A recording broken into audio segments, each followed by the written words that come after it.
Welcome everyone to the Silicon Slopes Town Hall. We have a very, very special opportunity today. We have the one of my new favorite people, who is the National Security Advisor for our government. But I had an opportunity to meet him at a Hatch event where he shared some really interesting things about technology and cybersecurity. So we have the Honorable Ambassador Robert O'Brien, who is coming to us from the White House Situation Room, which I'm a little bit entertained about. And also entertained that he was like the top hostage negotiator for our country. So we're going to have him just give us a few words, and then we'll just ask the questions. So Ambassador O'Brien, thank you so much for being here today. I'm just so delighted. Well, thanks for that generous introduction, Corinne. I spent a lot of time in the Beehive State, so it's always nice to be on the line or on a VTC with our friends from the state of Utah. Let me start out by bringing you greetings from the President. President Trump is a big fan of Utah, and Vice President Pence has been out to Utah and was just there for the debate. And so there's a lot of good feelings for the state of Utah from the White House here, and I convey those good wishes to you. I wanted to offer a few thoughts about the state of our economy, which is good and is improving dramatically. The U.S. global and the world economy are starting to recover from the pandemic. In the United States, the unemployment rate has been cut to nearly 7.9%, half of what it was at the height of the pandemic. Non-farm employment has increased by 11.4 million jobs, while civilian employment has increased by an even larger 14.2 million jobs. So both are all-time record increases. New business applications totaled 170,000 last quarter, which is the most since Q4 2007, and which will create tremendous employment opportunities for people looking for work. Housing permits are up 3% above their February pre-pandemic level, and home builders' housing market sentiment registered its highest reading ever recorded last month. On the retail front, sales in the U.S. have rebounded to above 2019 average pre-pandemic levels. Automobile sales have recouped 95% of their pandemic-related losses. Automobile production is 6 times higher than it was back in April, and it's back above its pre-coronavirus readings as well. Last quarter, the ISM survey of manufacturing services rose to its highest level since Q4 2018. And finally, the last available quarter, consumer wealth increased a record 7 trillion to 119 trillion, which is an all-time high. So these indicators make it very clear that the American economy will recover from the pandemic stronger and more resilient than ever before. As you're keenly aware, the pandemic is accelerating the adoption of technology across industries. So whether it's the increased use of video teleconferencing like we're doing today, video streaming, changing trends in digital workplace technology, rapid e-commerce growth, adoption of contactless payment, or advances in telemedicine and telehealth services, the pandemic is pushing technology-based change with dispatch. At the same time, our investment ecosystem remains unrivaled. From seed capital to all stages of venture capital to later stage public and private debt and equity markets, the United States is the home to the most dynamic and liquid capital markets in the world. The United States is investing billions of dollars in technology R&D every year in areas like 5G, cloud technology, AI, and machine learning. In 2019, the top U.S. corporate R&D budgets were tech companies totaling over $122 billion. The U.S. government is investing billions more in advanced research, including through our incredible system of national laboratories. So the result is an American economy poised for the next massive wave of innovation and productivity growth. The United States will remain the best place in the world to start a new company, especially a new tech company and a software company. In Utah alone, as you know from the size of your membership, there are over 7,000 technology-focused companies. It's the second fastest growing state in the nation for technology jobs. And the state hit an all-time record low unemployment rate in December 19, pre-pandemic of 2.3%, which is just astounding. As the world builds the next generation of technology-enabled economies, it's essential that American values, and I'd say Utah values, of free market economics, the rule of law, intellectual property protection, personal privacy, and ultimately liberty and democracy guide and govern their growth. So we must ensure that this technology does not create more problems than it solves, and we cannot replace or leave behind American workers. Free market democracy remains the best way for us to achieve all of these goals. So remember, before the pandemic hit, we had the lowest unemployment rates in history for Black and Hispanic Americans, as well as women. Real median household income rose a record $4.4 thousand last year to $68,700, which is an all-time high for U.S. living standards. Wage gains have been the fastest for the lower and middle income earners, which is why 6.6 million people have been lifted out of poverty during the first 3 years of the Trump administration. And this is the biggest improvement at the start of a new administration since 1964. Incentivizing growth and listening to businesses big and small about the regulations that prevent them from being competitive is the only way to achieve long-term prosperity for the American people. As we continue to grow our economy, though, we must also protect the fruit of American innovation from the Chinese Communist Party, which has built its economy on the back of widespread intellectual property theft, massive state subsidies, and various other non-market economic practices. President Trump refuses to leave our most dynamic minds and companies to fend for themselves against the perpetual theft of their best technology by the Chinese Communist Party. That is not a level playing field, and President Trump will not allow it to continue. So as we combat these unfair and unacceptable Chinese economic practices, we'll be careful to preserve our own vibrant, open, dynamic, and free market economy.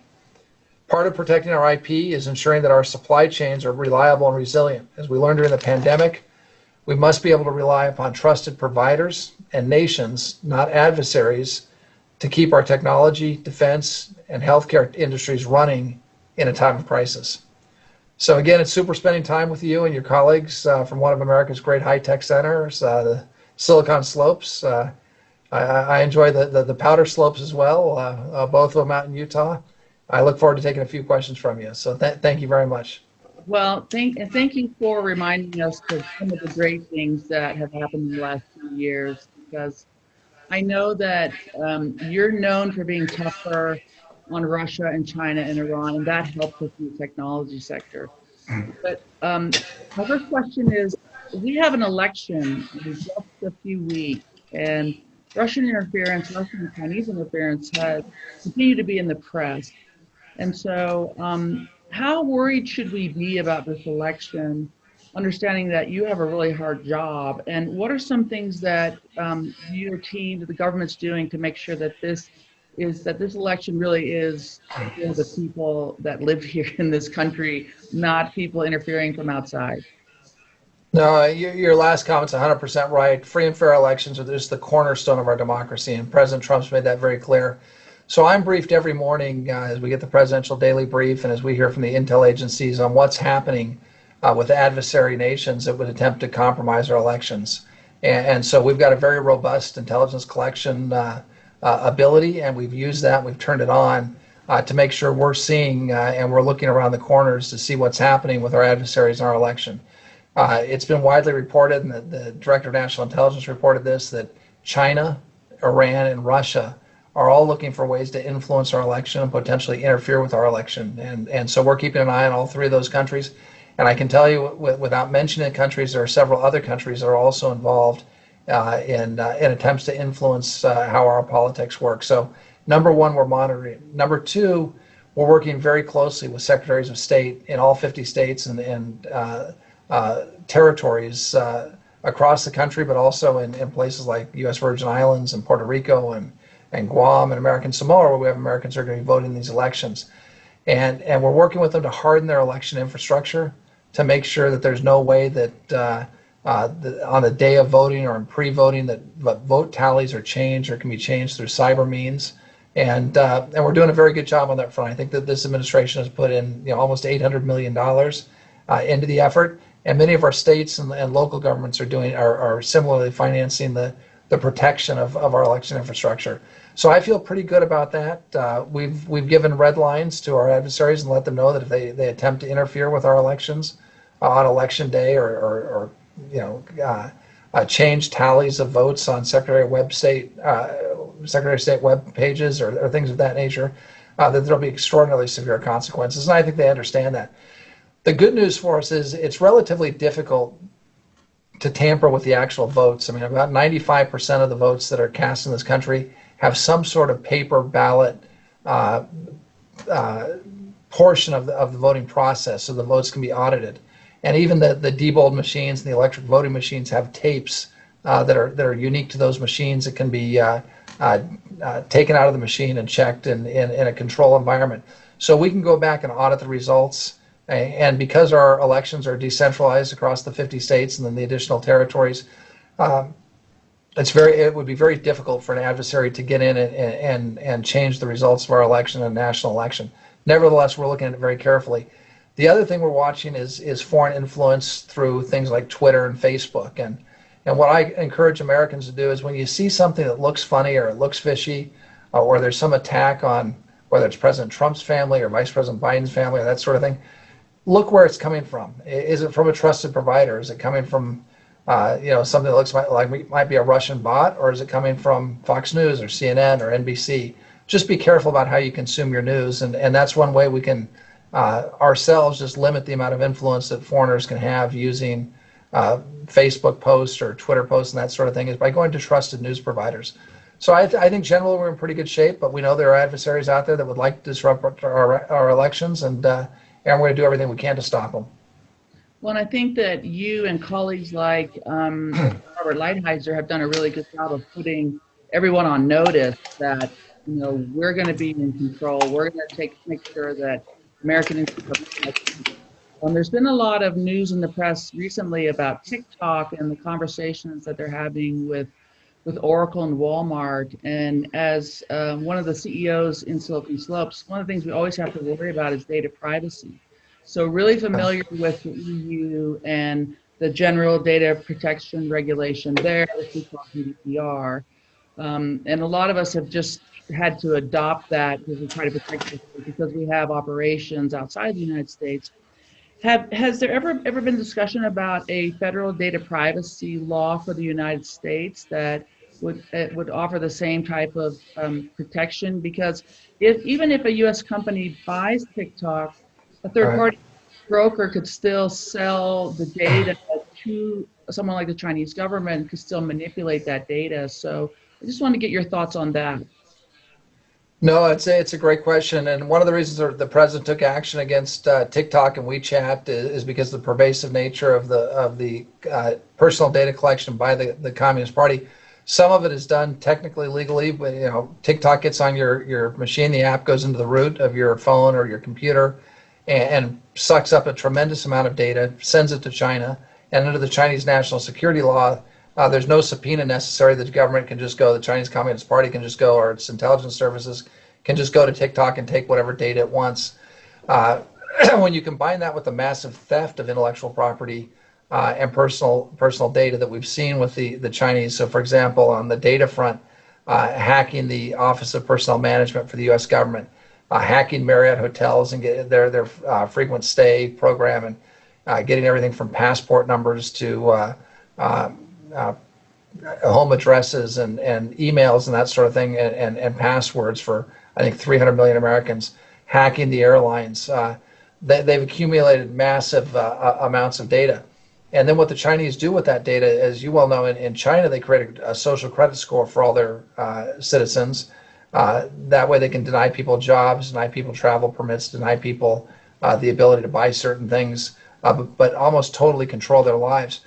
We think what the Chinese will do with our data is something very similar, as they scoop up all of this data, whether it's from brokers, as you point out, which is a real concern, or through TikTok with our kids, or through other applications that might be on our phones or computers.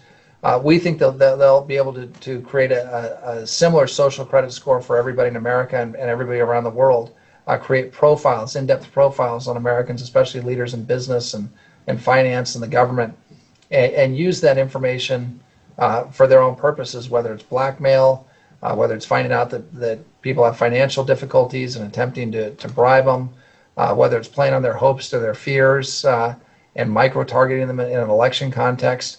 I mean, this is the sort of thing that advertisers do using algorithms, on steroids with the Chinese Communist Party. So we're taking a very careful look at not just the two apps that have been listed by the president already, but others. As you know, the Indians have barred 150 apps, Chinese apps, from use in India. And as we look at data privacy laws, we're certainly talking about how do we regulate and take into account the vast power that these third-party brokers have, and should they be allowed to, who should they be allowed to sell that data to? Certainly, what foreign companies or foreign entities should they be allowed to sell the data to? So those are things we're looking at very closely. I think folks in Congress are looking at it as well, so I wouldn't be surprised to see movement on that front in the not too distant future. Well, and I mentioned Ambassador Lighthizer. He was a visitor here for our state, and I had the opportunity to visit with him in February. And he talked about phase one of the trade agreement between China and the United States. And we were really interested in the protection for IP. And I think it was in one of your essays you'd said is that the IP theft is the biggest transfer of wealth in the history of mankind. And that's not okay, because we're an innovative country. We are we love to build things. We're entrepreneurs at heart. And so I mentioned earlier that my father retired brigade commander of 30 years in the U.S. Army. And as a kid, I had a front seat to the Cold War because we lived in Germany. And so it feels like, especially with COVID-19, it's kind of a shift in power, that there feels like a new Cold War that is a cyber war with China and the United States. And so how can we protect ourselves? And I know it's going to be more than just one thing, but it's not getting better. It's just the bad guys are no longer a kid in the basement of a Eastern Bloc country. It feels like crime, and that they're really smart, capable, patient bad guys. So how should we think about this relationship that we have going forward with China, and how the world has really changed? Well, I'm glad you mentioned Ambassador Lighthizer. Bob is just a terrific colleague and incredibly smart when it comes to the international trade issues, and he did a great job negotiating the phase one trade deal with China. We would have never had that phase one trade deal had it not been for the president putting tariffs on China and forcing them to come to the table. Before, it had been a bunch of meaningless promises that the Chinese broke at will, and we were running a $500 billion trade deficit. So we were having basically the middle of our country hollowed out as manufacturing left America and went to China, as our intellectual property was stolen from China, as companies that wanted to do business in the Chinese market, although our markets were open to them, our companies had to engage in technology transfers to their joint venture partners in China. So a lot of that was eliminated with the phase one trade deal. Unfortunately, that deal, which is probably about a $200 billion deal, would have reduced the trade deficit by about $200 billion and would have led to a phase two deal, hopefully. It's been a little overtaken by events with the COVID pandemic, as you pointed out, and we've now spent $2 or $3 trillion trying to just keep the economy going as a result of COVID, which came to us from China. So the trade deal doesn't look as big as it did. But it did address part of this wealth transfer that you talked about, and that was a statement that Chris Wray made, the director of the FBI, and he said that the theft of intellectual property and technology from the United States by the People's Republic of China is the biggest wealth transfer that's taken place in human history.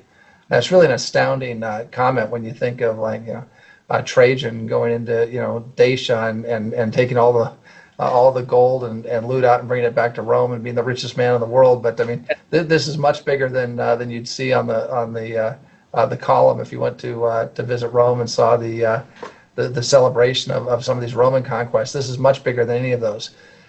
So when you think about how do we respond, one thing we're doing is we're beefing up the FBI's investigatory resources. So they're opening a new espionage and industrial espionage or intellectual property theft case against China about every 10 hours. So that's one thing that we're doing, and it's important. Number two, the government's taking strong action against China with tariffs. Our Customs and Border Patrol folks officers are doing a great job trying to make sure that property that was basically stolen from the U.S. doesn't get incorporated into Chinese goods and shipped back into our country to undercut. Not only it's a double whammy for the person who's who's the victim, right? Your IP that you sweated to develop and innovated is stolen, and you don't get a license fee and you don't get any compensation for it. It's then taken back to China, incorporated into products that are state subsidized products, and they're sold back here below market value. And so now you lose your market. So you lost your IP, and now you're losing your ability to even sell in your domestic market. It's a really terrible thing. So we're working with Customs and Border Patrol to try and stem the import of those items that were procured through theft or fraud. And we're working with our allies around the world to do it. But here at home, we've got to take a hard line as well. I mean, there's a role for businesses. I mean, hardening your cyber defenses to make sure that you're not an easy target, so that your IP isn't stolen. You got to think twice about going and doing business with the Chinese, or accepting Chinese investments in your company early on, where those investments could be just Trojan horses for a small amount of money to get access to the company and its technology, and then export it to China and basically recreate the company that you were working so hard on here. So there are a lot of things that we have to do as a government, but there are also things we have to do in the private sector to make sure that we stem the tide. Because look, our huge advantage as a country is that we're ingenious. We're innovative, we're creative, we're imaginative. Those are the things that give the U.S. our great edge, and it's going to be hard to sustain that sort of an economy. It's going to be hard to sustain Silicon Slopes if every time something's invented, it's just immediately ripped off by the Communist Party of China and taken back to China, and we're undercut. So we all need to make a big effort, both on the private sector side, but also on the government side, to stop that sort of theft, because it'll undermine our entire future. When it's gone on for so long, I was at Symantec, and we had a partnership with Huawei, where Huawei owned 51% of the company. It was a joint venture, and Symantec owned 49%. It was called Huasai. It only lasted for 4 years because we found that to be true. Huawei is now on a march for global domination for 5G, and you had some interesting thoughts around why we should be very protective of 5G, because 5G is 100 times faster than what we have today, and that infrastructure is going to change who has the power. So can you share some of your thoughts and concerns around 5G infrastructure and what we should be thinking about? Sure. So I feel like most of the past year I've been an unpaid spokesman for Ericsson or Nokia and other companies like Rakuten, talking to my foreign counterparts and colleagues and heads of state in Europe and Africa and Asia and Oceania, explaining to them the danger of allowing Huawei into your 5G backbone. Because once Huawei's in that backbone, everything that travels across that network is going to get uploaded to Chinese-based clouds, and they're going to have control of everything, and that goes through the amount of theft and data harvesting that the Chinese will have access to if Huawei's in the critical networks. It will be just vast and enormous. And we're starting to see a lot of success. So we're seeing countries around the world, whether it's the UK or Australia or even Italy, our countries in Eastern Europe, Poland, are moving away from Huawei and looking for trusted providers to build their 5G backbone. India has done the same thing, some of the big telecom companies in Singapore. So we're seeing on the government level, but also on the major telecom level, companies and countries just don't want to put their future at risk with Huawei. And we've had a lot of success on that front. I think we're going to see more success.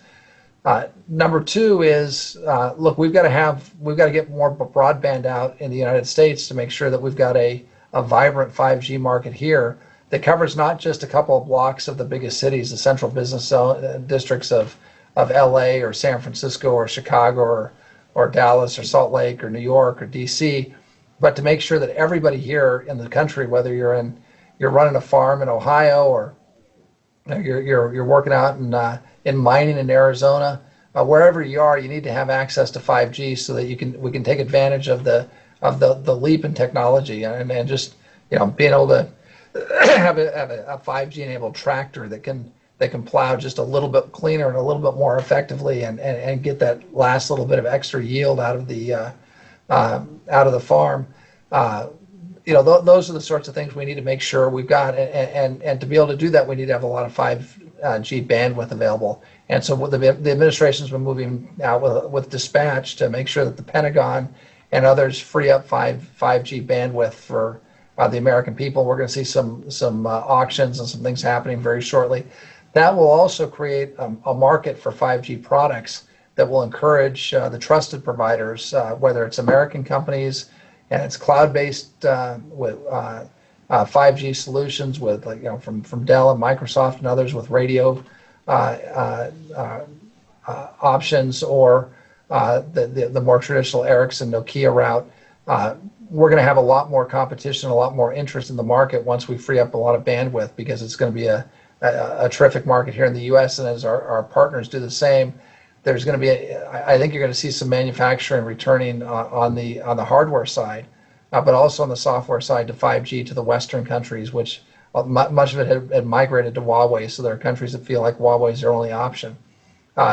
So those are some of the things that we're looking at on the 5G front. But Huawei is not a trusted provider, and it's a real security. It's a security risk for a country that uses Huawei equipment, but it's also a personal privacy and data risk for their citizens. So it's a, we just think it's the wrong path to choose.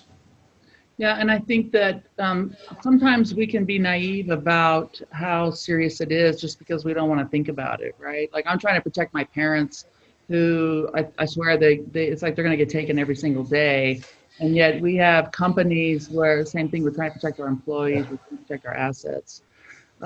If I think about the future of what we're trying to build in, like, really cool technologies, I think about quantum computing and AI. And 5G is going to help us get there faster, but China is a formidable competitor in these technologies. So, can you describe how China stands in relation to the U.S. and what does that race look like for quantum supremacy, and how can we work better together to make sure that we have a better lap this time than we've had in the past? So it's a great question. The full answer to a lot of it is something I can't talk about, as you can imagine. But I can tell you that the U.S. We believe the U.S. has an edge in quantum and in AI at this point. There's no question that the Chinese have narrowed the gap. They're extraordinarily hardworking people. They're smart people. They're throwing a lot of money at both AI and quantum and machine learning and kind of all these new disruptive technologies that we're going to see in the future, encryption. So there's it's a real challenge for us. Now, the good news is I think we've still got the lead, and there's a huge role for the private sector. So we're seeing companies like Google and Facebook and others who are working on AI and working on quantum, and there's been a fair amount that's been published on some of the recent advances in quantum that the private sector is making. So I think I think there is a lot of public-private partnerships that are taking place between grants made by the federal government to our leading research universities, joint ventures between the national labs and some of our big companies. So I think we've got we may not have the state-directed approach that the Chinese do, but I think we actually have a better approach, the mix of government grants, of our great research universities, the national lab system, and our massive and cutting edge private technology companies working together and coming together on these issues. I think we're going to stay in the lead, but again, it's a real battle, because whoever gets the high ground in quantum computing, whoever gets the high ground in artificial intelligence and gets there first will have a tremendous advantage, not just in commerce, but also in the military sphere. So it's something we're very concerned about, but I think we're doing a pretty good job, and the administration is putting a lot of money into it. You had said before that you're heartened by American ingenuity, creativity, innovation, and it's been ours to lose. And so I wanted to give you the last word in talking to our entrepreneurs about, why we should just be so proud of where we live and what we do.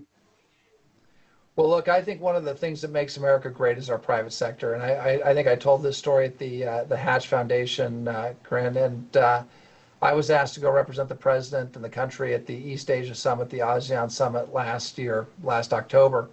And we were hearing constantly that the U.S. isn't putting enough money into Asia. We're not putting enough money into the Indo-Pacific.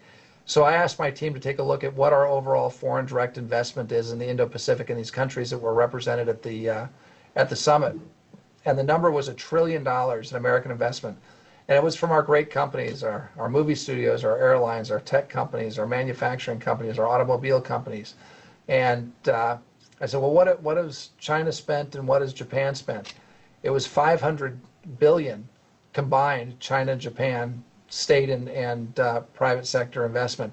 So in other words, the U.S. had twice as much investment in the Indo-Pacific region as China and Japan combined. And I told that to folks. I said, listen, we do things differently here in America. Everything's not a government program. We don't have a one belt, one road program where the government comes in and the U.S. government, provides massive loans at high interest rates for shoddy infrastructure deals in these countries and claims that's our investment. Our investment in the world economy and our investment in critical regions like the Indo-Pacific comes for the most part from our private sector and from the entrepreneurs and the businessmen and women that make not only our economy great, but make the world economy great. And so I just want to thank everybody for all your hard work, for the companies that you're starting, for the ideas that you're pursuing, for the hard work that you're doing, especially during the pandemic. I know it hasn't been easy, but it's the great strength of America. The backbone of America is our private sector, our private industry. It's not the federal government. And so we're grateful for all that you do. You're what make our country great. And just keep up the excellent work. And again, congratulations to Utah on the tremendous growth that's taking place in the state and the growth that's taking place in the tech sector. It's a phenomenal thing to watch, and it couldn't happen to a better group of people than all our friends out in the Beehive State. Well, Ambassador Bryan, thank you so much for your time. Thank you for your service to this country. And you have a hard job, so thank you for helping keep the bad guys away. And please come visit us and speak to our tech conference live, because the crowd would love you. Thank you very much. I look forward to it. I'll take that as an invitation, and I'll see you soon. Okay, thank you.